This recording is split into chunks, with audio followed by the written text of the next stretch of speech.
ये मंडेज ना सबसे ज़्यादा बिजी होते हैं और संडे के बाद जब मंडे आता है ऐसा लगता है ये दिन ख़त्म ही नहीं होता। और मेरे जैसे लोग ही इतना काम क्यों करते हैं, बाकी तो मौज करते हैं। ये मंडेज ना, तो ऐसे ही एक मंडे को मैंने इतना काम कर लिया था कि मन कह रहा था किसी तरह जल्दी से घर पहुंच जाऊं और चुपचाप शांति से घर पर चाय पीऊं। ये थॉट लिए हुए मेट्रो की तरफ भागे चले जा रही थी मैं कि अचानक फ़ोन पर मैसेज आया।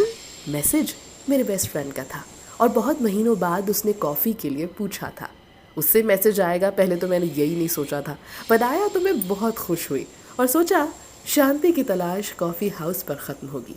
हाँ, उसकी बेतुकी बातें होंगी पर उसमें भी तो एक अजीब सा सुकून है। तो मुस्कुराती हुई मैं पास वाले कॉफ़ी हाउस की तरफ चल दी। महीनों बाद बात करेंगे, बहुत सारी बातें होंगी और एज़ यूजुअल कॉफ़ी पर आने वाले वक्त की ऊल जलूल प्लानिंग भी तो होगी।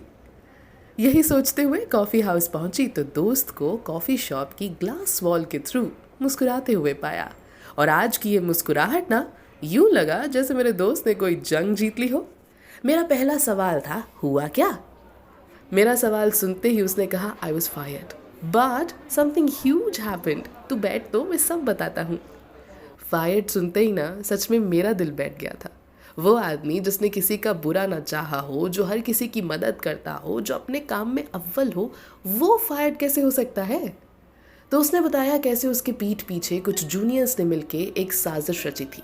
इसके खिलाफ मैनेजर के कान भर रहे थे और इसकी मेहनत और अच्छाई का फ़ायदा उठाते हुए पर्सनली मैनेजर के सामने इसकी एक गलत इमेज बना रहे थे। जैसे ही इस सब में ये कामयाब हुए तो मेरा दोस्त लीस्ट परफॉर्म्ड की लिस्ट में था और फायर्ड हो गया था। अभी ये सब प्रोसेस ही हो रहा था कि साजिश रचने वालों की सरगना ही निकाल दी गई। दरअसल वो लड़की ऑफिस से अपना खुद का पर्सनल काम कर रही थी जो कि आईटी वालों ने पकड़ लिया था। इसके बारे में जब मैनेजर को पूछा गया तो ही हैड नो आइडिया। इसी बात पर मैनेजर का भी इंप्रेशन बुरा हो गया और मेरे दोस्त से सुपर सीनियर ने जब डिटेल्स मांगी तो उसने कहा कि वो ये सब कुछ नहीं जानता, लेकिन अपने खिलाफ हुई साजिश के बारे में उसने सब बता दिया। ये सारी डिटेल्स देते हुए हंसने लगा और कहा, इसीलिए तो महीनों से तुझे कॉल नहीं किया। उसकी मुस्कुराहट देखकर मन को शांति तो मिली और एक बिलीफ ना ज्यादा पक्का हो गया कि सबके कर्म सामने आते हैं, क्योंकि कर्म रिश्वत नहीं लेते।